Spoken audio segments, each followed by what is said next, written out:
estamos en Vigo, camino del Corte Inglés, para la presentación de mi segunda novela, Los amores improbables. Esperemos tener el éxito que nos merecemos y que nos vaya estupendamente. Gracias. Buenas tardes a todos, muchas gracias por venir a la presentación del libro Los amores improbables del autor madrileño Juan López, que ha querido venir a la ciudad de Vigo para conocer la ciudad de su editorial. Con lo cual estamos encantadísimos de tenerte aquí, Juan. Lo mismo puedo decir, yo me siento muy agradecido de que se me reciba en Vigo, ya lo conocía. Como estaba comentando antes, me parece que es una ciudad que tiene un encanto espectacular, una arquitectura que sorprende, unas fachadas cuidadísimas y qué decir de la comida. Y hoy hemos estado en el Club Náutico y es una maravilla, así que muchísimas gracias por acogerme y por estar aquí. Muy bien, pues vamos un poco no a desgranar el libro, porque el libro lo importante es que se compre y que se lea, pero sí vamos a empezar a conocer a Jimena y los problemas de Jimena. El libro, bueno, si quieres empezamos hablando de Jimena, que quizás sea... Jimena, por cierto, es la mujer de la portada. Pues yo diría que no te lo había preguntado. Pues mira, yo diría que si tuviera que pensar en quién es la mujer de la portada, diría que sería Fernanda. Bueno, a ver, voy a explicar un poco lo que es Fernanda es la de los posibles. No, es la pobre. Ah, es la pobre. Hombre rico, hombre pobre. Es un poco Downton Abbey también. Veréis, este es un libro que transcurre en un local de Madrid, en un restaurante pues de estos de comidas tradicionales, que bueno, pues no está glamuroso. Y entonces está estructurado en una sola jornada, en lo que puede durar un almuerzo de una persona, pues el aperitivo, el primer plato, segundo plato, el postre y el café, ¿no? Y entonces ahí se reúnen dos personas que son la Jimena que él menciona. No estoy destripando nada, ojo, solamente es el planteamiento para que entendáis lo que cuenta el libro. Jimena se reencuentra con un antiguo compañero de la facultad 15 años después de haberle hecho ghosting, de haberle abandonado completamente, y quiere un poco recuperar a ese amigo. Y luego tenemos el otro lado de la barra, que son los trabajadores, los empleados de ese bar, ¿no? De ese restaurante.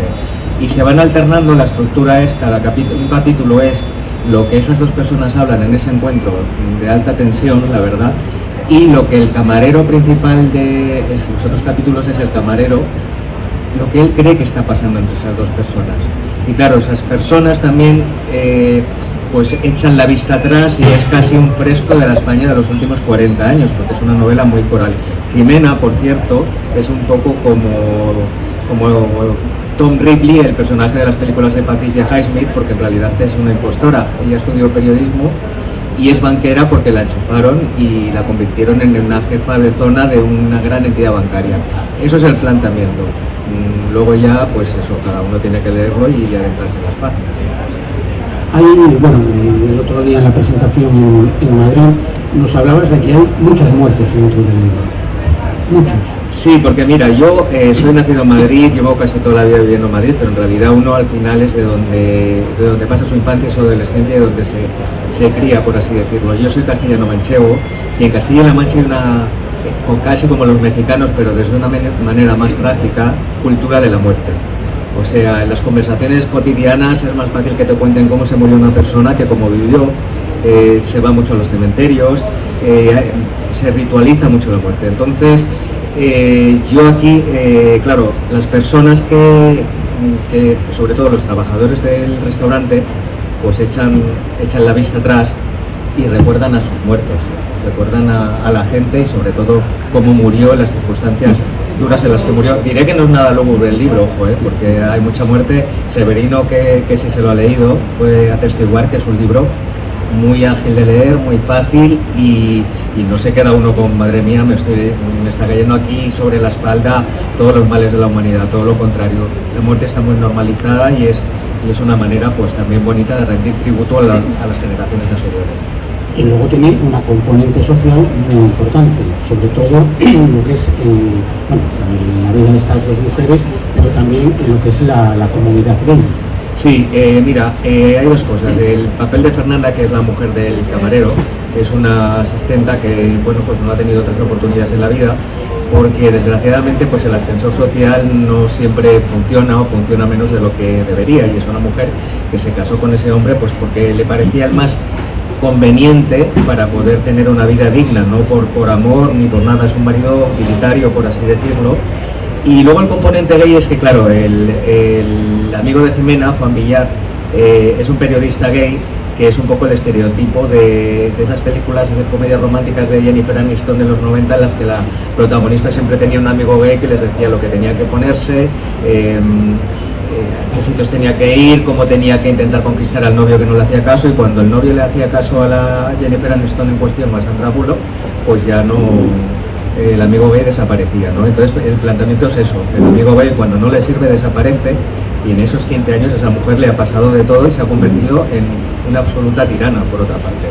Y el componente social sí lo tiene, porque nunca en una novela va a ser la heroína o el héroe, pues o el antihéroe, un camarero, ¿no? O una limpiadora. Generalmente estamos acostumbrados a que los protagonistas tengan como vidas un poquito más glamurosas, salvo que la novela sea de denuncia social, que esto no es el caso. Es una novela para leer con mucha trama y con un pozo de misterio bastante grande, y sobre todo un final muy desconcertante que ya lo veréis cuando lo leáis. En tu anterior novela, tu primera novela, El fantasma de Rock Hudson, había, o se decía, o entendí que había bastante de autobiográfico.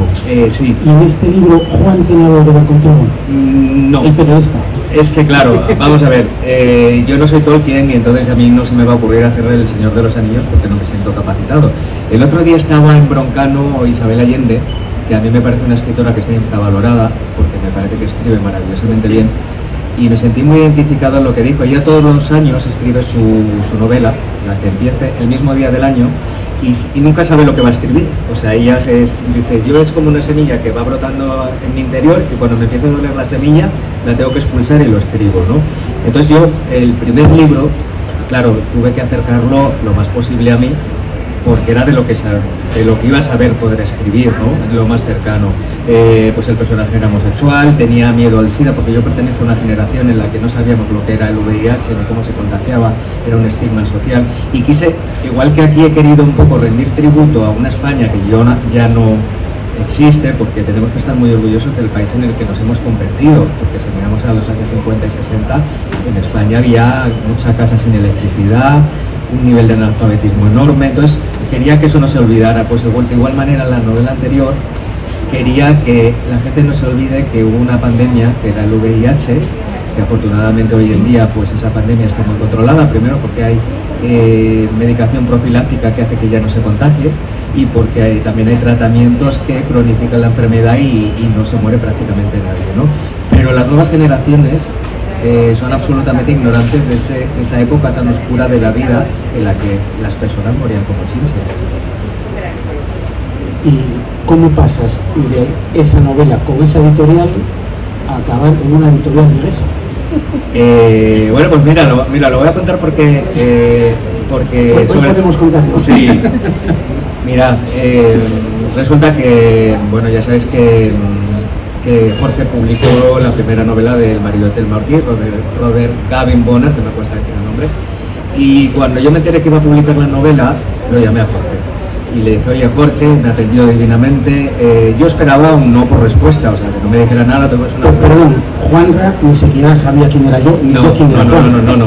Pero el tío, como buen profesional, como buen periodista, acudió directamente a mí para hacer una petición. Y entonces yo le dije, oye, mira, querría saber de qué va a ir el libro, cómo va a ser, cuándo lo vais a sacar, más o menos la tirada, pues las preguntas básicas que yo creía, porque claro, hay que mirar siempre, no puedes tirar más de la cuerda porque si no se rompe. Entonces yo le hice un reportaje, una entrevista a él que le gustó mucho, y entonces pues luego pues a través de Esther me puso como de los primeros de la lista para entrevistar a Robert, y la entrevista también le gustó mucho. Y previamente él me dijo, vamos a quedar en Madrid porque quería comentar un poco cómo vamos a lanzar el libro, y quedamos a tomar un café, y la verdad que nos caímos súper bien, estuvimos hablando de millones de cosas, me contó la editorial, y yo le hablé de otro libro de no ficción que estoy escribiendo, que es sobre folclóricas, porque es que a mí yo yo soy muy de intentar dar voz a lo que la gente está olvidando, ¿no? Porque creo que es una buena manera de que el pasado permanezca. No desde una perspectiva de historiador, porque yo no tengo esa capacidad, pero desde el costumbrismo, desde cómo las cosas afectan a la sociedad en lo pequeño, ¿no? Y él mostró cierto interés. La cuestión es que mi editorial anterior, pues, es una editorial pequeña, y cuando yo, claro, fui primero a la editorial pequeña, a la que tenía por lealtad, ¿no? Y me dijeron, es que tu libro como mucho lo podemos sacar en marzo de 26. Y dije yo, pues es que yo, claro, ya me quema el manuscrito porque ya lo tengo. Y dije, pues no sé si Jorge le va a interesar, pero yo se lo voy a mandar. Entonces yo se lo mandé y a la mañana siguiente, sin habérselo leído, publica en Twitter, hemos contratado a Juanra, le hemos fichado, aquí está Nagoeiro y le vamos a sacar su novela, claro, porque madre mía, nunca nadie, y esto es un agradecimiento de verdad, ha confiado tan ciegamente en mí, ¿no? Y... No fue así, fue una estrategia mía ponerlo para que nadie le echase el guante y lo cogiese en bueno, pues el caso es que yo ya tenía firmado el contrato sin haber firmado nada. La cuestión es que efectivamente, y yo se lo mando. Y yo estaba en el cumpleaños de la que era directora de Espejo Público, ahora no lo es, un programa donde yo trabajé un año, y resulta que me rebotó Jorge un mensaje de Severino, que está aquí sentado, donde decía, oye, pues tienes razón, la historia está bien escrita, está bonita, está cuidada, no sé qué. Y claro, pues tienes razón, dije, claro, porque Severino pensaría, oye, que aquí llega un manuscrito que vamos a publicar, que no hemos leído nadie, y que esto puede ser un truño de mucho cuidado. Y entonces ya me quedé yo muy tranquilo porque dije, mira, pues porque yo siempre he tenido un poco síndrome del impostor, ¿no? De, ostras, esto va a gustar, no va a gustar, que creo que es bueno también tener esa pequeña inseguridad porque hace que te quieras superar. Cuando tú piensas que quieres dar lo mejor de ti mismo, pues es bueno que tengas eso que dicen los actores de que cuando salen en un escenario siempre tienen las mariposas en el estómago, de igual que hayan hecho 1000 millones de veces Hamlet, ¿no? Yo creo que hay que intentar, pues eso, tener esa sensación, ese hormigueo de puedo dar más de mí todavía. Entonces Severino, sin yo conocerlo todavía, pues me tranquilizó muchísimo. Y luego pues el libro, pues la verdad, como podéis ver, ha salido una edición preciosa, la portada es una maravilla. No es, a lo mejor el libro está mejor dentro, y luego el papel tiene una calidad fabulosa que no es habitual en editoriales, o sea, de verdad, hacéis un trabajo Nagoeiro de edición espectacular, se puede leer muy bien, porque un libro también, si estás como incómodo leyéndolo, no disfrutas la historia, así que desde aquí os quiero dar la enhorabuena. Severino hizo una labor de corrección fabulosa. Y bueno, y esto es un poco, no sé si vosotros, ¿te parece que me pregunten ya directamente o...? Pero porque antes quería contar una cosa, cuando hablaste de los truños, Severino y yo tenemos para hacer un libro de truños, pero de truños. Pero yo lo voy a contar sin dar el nombre. Hace un año fue, porque iba yo en el tren a Madrid a presentar el libro de Gabriel. Y nos habían mandado un manuscrito, una periodista, vamos a dejarlo ahí, que estaba muy interesada, que le habían hablado muy bien de nosotros, que ya me entró diciendo, no, yo es que hice ya un libro sobre la reina Leticia, no me cae muy bien, y dije, vale, para porque vamos por mal camino. Yo no sé quién te han dicho quién soy yo, pero vamos ya por mal camino. Y me dice, no, te mando el manuscrito. Bueno, me manda el manuscrito, voy en el tren, creo que era página 6. El protagonista se había criado de pequeño en un internado de los salesianos en La Coruña y por eso había perdido toda la fe en Dios porque le habían, lo que fuese, ¿no? Página 6. Página 9. Cuando creció y se fue a la mili, porque le hizo la mili, no sé qué, su gran fe en Dios le hizo sentir. Dije, Severino, no lo leas, olvídate de este libro. Pero había cosas peores. No, había cosas, bueno, sí. Con lo de la mili dice, el servicio militar español, ese gran servicio que hizo el generalísimo Franco de las Españas. Dije, no, quita.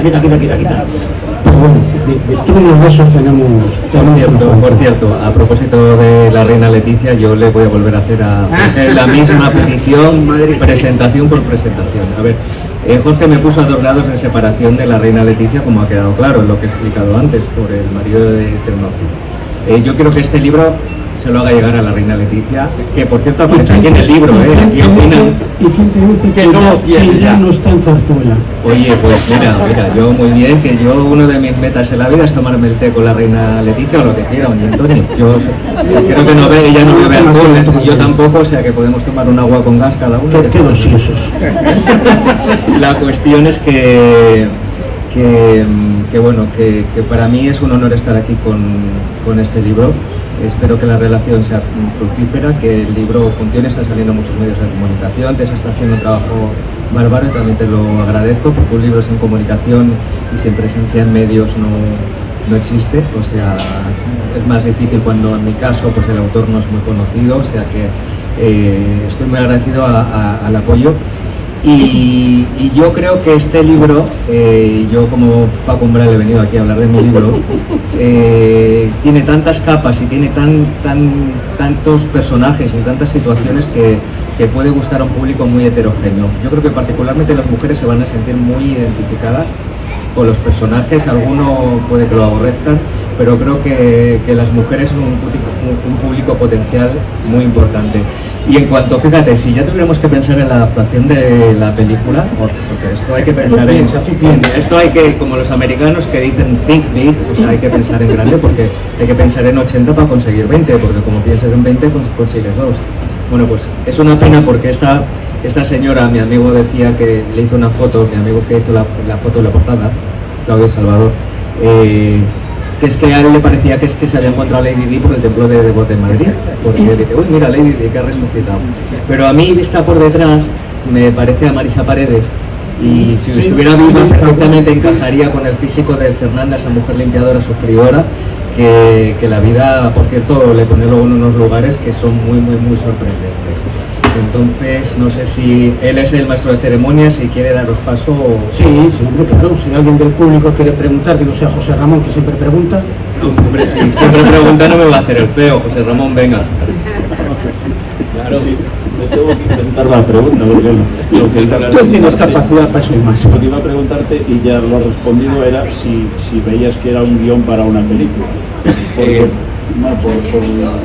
por la sinopsis que yo he leído aquí, pues daría para eso, pero... Bueno, sí, pero te voy a responder antes y luego haces la segunda parte. Mira, en verdad, lo que estaba explicando antes Isabel Allende, a mí los libros se me ocurren nadando. Yo voy a nadar porque es el único deporte que se me da bien, soy un negado para todo, para el fútbol, para todo lo que lleve coordinación, pero nadar, nado medio bien. Y entonces se me ocurrió, la primera parte de la historia, se me ocurrió la conversación del bar, del ghosting, ¿no?, de las dos personas. Y eso lo pensé para que pudiera ser adaptado teatralmente, porque como habréis visto son diálogos solamente, es cuestión de afinarlo un poco y podría perfectamente ser una obra de teatro con dos personajes. Pero sí que es verdad que podría hacerse una adaptación cinematográfica o para serie de televisión, porque verdaderamente los personajes tienen un pasado muy rico y muy interesante.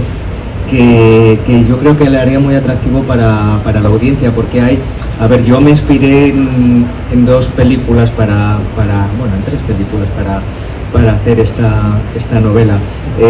Para la parte del bar me inspiré en Una jornada particular, que es una película de los años 70 con Marcello Mastroianni, que es un periodista homosexual, y Sofía Loren, una ama de casa muy amargada con su marido y que no soporta, en el ascenso del fascismo. Y también en Johnny Guitar, aquel mítico western que protagonizó Joan Crawford, que en realidad es un duelo dialéctico con su antiguo amor de toda la vida en un contexto de destrucción. Entonces yo tenía mucho eso en mente. Y luego también tenía en mente, para la parte de los camareros y todo esto, Downton Abbey y Arriba y Abajo, que fue la serie precursora de Downton Abbey. Los más mayores pues tal vez recuerden Arriba y Abajo, y entonces abajo estaba el servicio y arriba la gente a la que servían, ¿no? Entonces en esa jerarquía, sí, pues un poco eran los referentes mentales que yo tenía y que hacían que yo tirase de ese hilo. Y ahora la segunda parte de... La segunda, pues ya casi me la has pisado también. pues en la tercera. La tercera ya no tengo tantos recursos.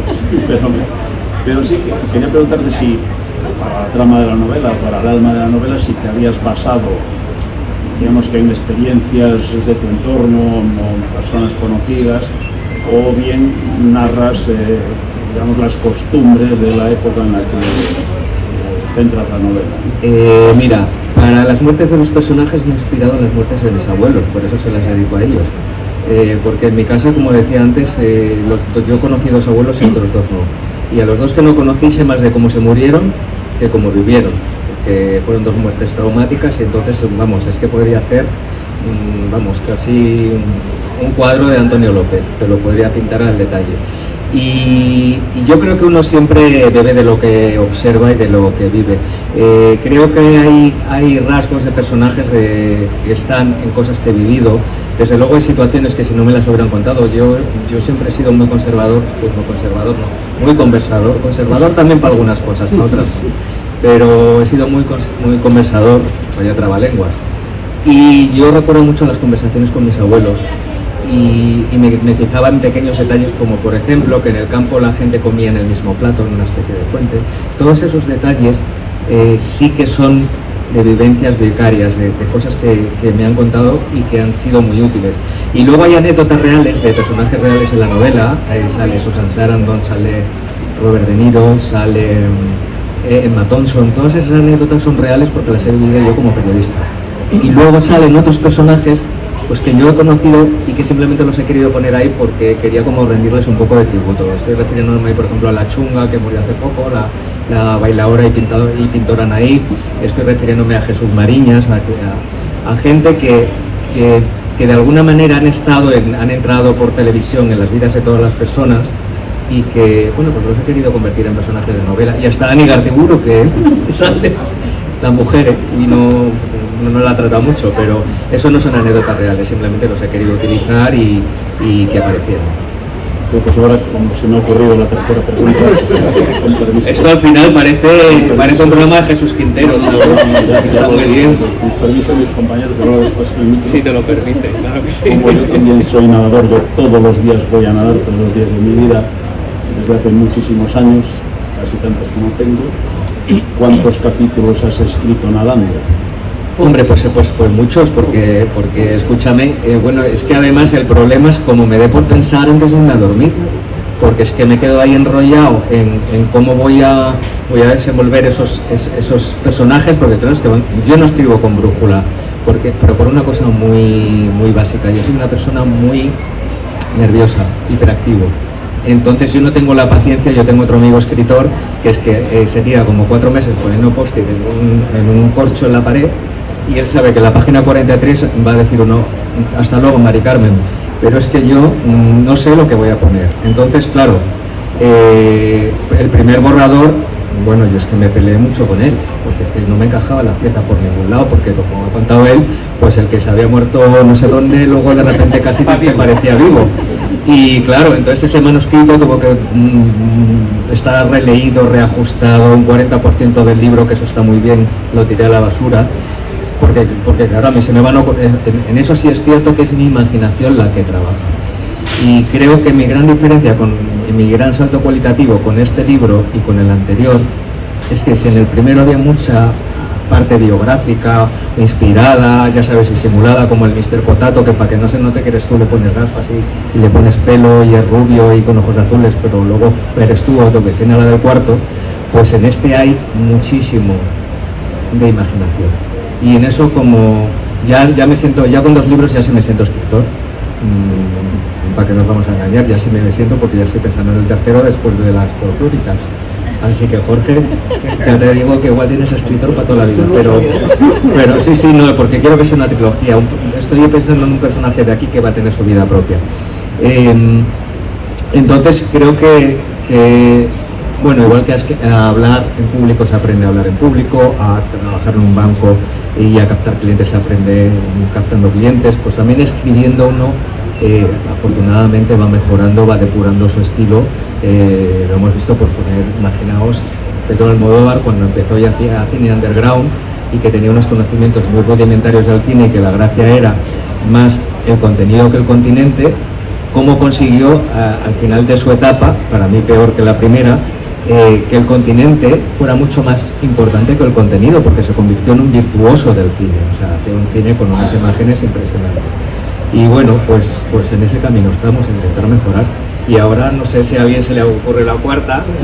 Mira, te vais sonriendo a ti, soy yo. Déjame porque yo, a ver, quiero aquí aclarar una cosa. Ya das por supuesto que tienes editorial ya de por vida. No, que va. Es que este señor también. Pero es que todos nuestros autores, joder, yo no sé, todos no. Todos nuestros autores buenos, y a los que queremos, quieren repetir con nosotros. Algo estamos haciendo, hombre, mal. Si a mí me hacéis este libro tan bien hecho, pues lógicamente, pero no depende de mí, que es que este libro, como si cada español, como decía Lola Flores, pues que es que hay que venderlo. Pero que es que este señor tiene una editorial para vender ejemplares y que les sea rentable, así que... No, lo que tienen es mucha calidad, y eso lo puedo decir porque conozco otros editoriales. Tiene mucha calidad comparándola con otras editoriales. Sí. Hacen las cosas muy bien, demasiado bien para hacer dinero.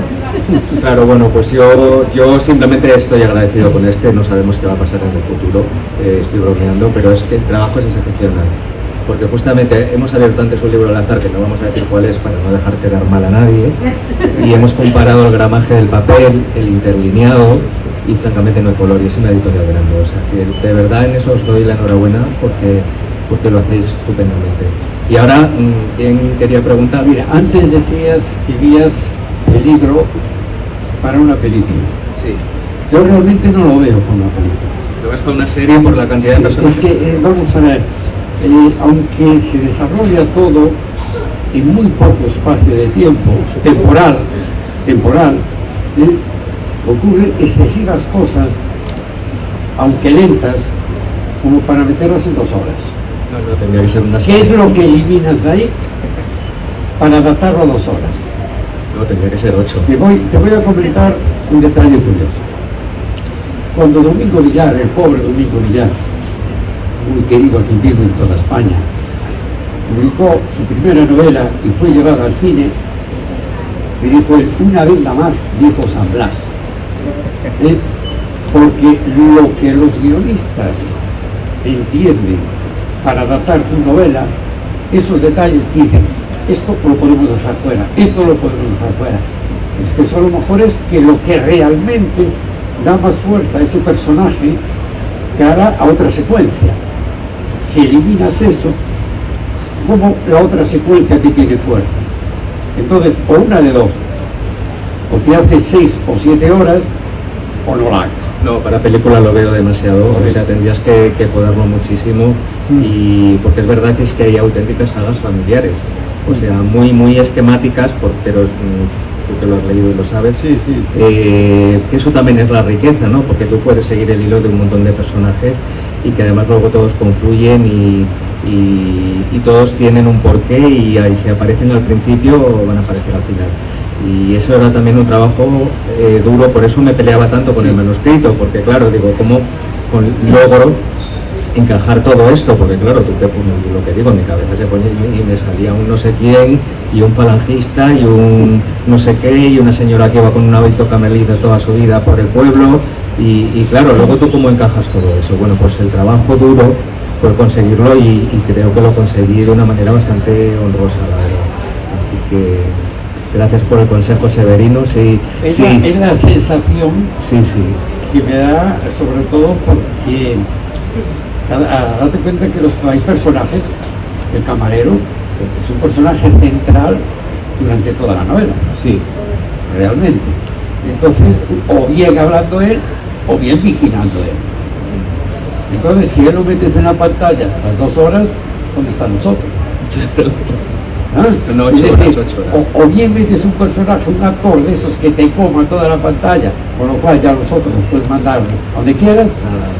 Cuando me encuentre a José Coronado se lo comento. Mira, ahí están ahora con la serie esta de Legado. Sí, no tengo muchas ganas de verla, la verdad. Vamos a ver, para mí la serie es decepcionante, particularmente, es una opinión, sí. Pero José Coronado es el 98% de la serie.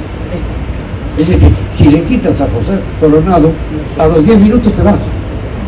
Lo que pasa es que él te come toda la pantalla. Sí, es una fortaleza. Es decir, te come de una manera que Tú quieres apartarte, pero él te sigue agarrando y agarrando. Entonces sí, puedes ponerlo en el camarero. Yo pongo a Coronado y a su mujer, pues ponemos, yo que sé, la Esperanza Roy. Bueno, la mujer no es un papel tan secundario. No, es muy potente el claro. papel de la mujer. Es decir, yo colocaría 4 personajes, los 2 que están comiendo. Oye, pues nos tenemos que reunir porque así hacemos tú y yo el guión. A ese señor se saca un dinerito también para la serie, hablamos con Netflix. Y no, pero ahí hay los 2 personajes de la comida y después el camarero y su mujer. Sí, los demás después son... están los que se van tirando de ello porque se necesita. El dueño del bar se necesita porque si no, no hay final. ¿Sí?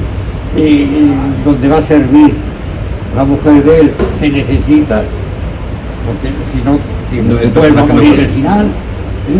Y entonces realmente para que el final se ajuste yo no lo leí, no está destripando, no te he dicho, está siendo esquemático. Mira, no te he dicho nada, al contrario, ahora vas a buscar a ver dónde están esos personajes y demás. No, te puedo garantizar que se lee muy fácilmente. Esta noche sin duda. Te lo aseguro. Pero lo del guión ya es para otra cosa. Bueno, pues habla tú que están... ¿Yo? Pregunta, sí, pero no te voy a hacer spoilers, que no sé, aquí no se hacen spoilers. Bueno, yo vengo porque es verdad que tu editor tiene una difusión buenísima y es capaz de conseguir que cualquier persona deje su vida para venir a atender una obra como la tuya. Bueno, eso está Además de lo personal y lo profesional que nos ha unido siempre. Pero sobre todo hoy estaba, yo trabajo en un banco, que también he aprendido. Mira, pues, sí, es una banquera ahí, pero seguro que tú eres más baja. No es muy difícil, porque quiero profundizar. Y hablaba con una clienta que también trabaja en una editorial y comentábamos tus libros, porque siempre nos comentamos, sugerimos, ¿no? Oye, pues mira mira el otro, y digo, oh, Los amores improbables. Y ya lo cogió y lo difundió también en una lista de lectores. Y qué buena pinta. Digo, Los amores improbables. Pero, ¿cuáles son los amores? ¿Cuáles serían los amores probables? Los amores probables son los... ¿Es la pregunta ya? Sí. Pues los amores probables son el 90% de los amores probables. Generalmente la gente suele encontrar a sus parejas en sus ámbitos sociales, en los contextos en los que se mueven.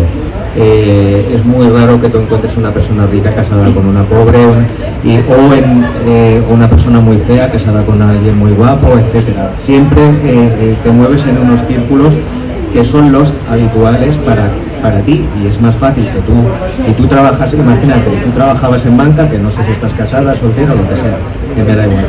Bueno, pues lo más fácil es que tú encontraras pareja en el contexto ese, o en la universidad en la que estabas, etcétera. ¿Cuáles son los improbables? Los que pasan porque las circunstancias aleatorias hacen que tú te encuentres con una persona que de otra manera no hubieras podido conocer. Y le pasa a varios de los personajes de esta novela. Acaban con personas que no son las habituales o incluso están con ellas de una manera deliberada. No son probables, hablo del personaje de Jimena, ¿no? También es un amor improbable, pero es un amor improbable desde la raíz, porque eso no va a funcionar. No digo más nada porque tampoco desvelo. Pero a veces la gente se casa con gente porque quiere llegar a una meta social, porque quiere tener otro. Esos también son amores improbables desde la raíz del sentimiento, porque ahí nunca va a florecer el amor, ahí lo que hay es un interés.